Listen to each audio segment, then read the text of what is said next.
Is your car running bad and have a flashing check engine light? Let's figure it out. So we'll get your live data up for misfires. We see we have a cylinder number 4 misfire. We got a code for it as well. We're going to go up front and swap some stuff around and see if it changes to a different cylinder.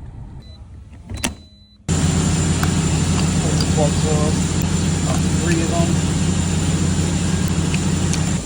Pull the bolts out.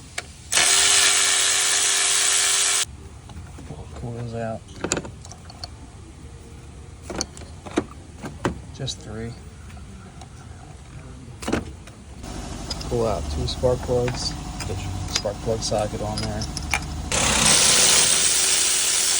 Put 3 and put it to 4, and take the one from 4 and put it to 3, and then take your coil from 4 and put it to 2, and the coil from 2 to 4. So that tells me that coil is bad because we put the coil to number 2. We're going to replace that and see what happens.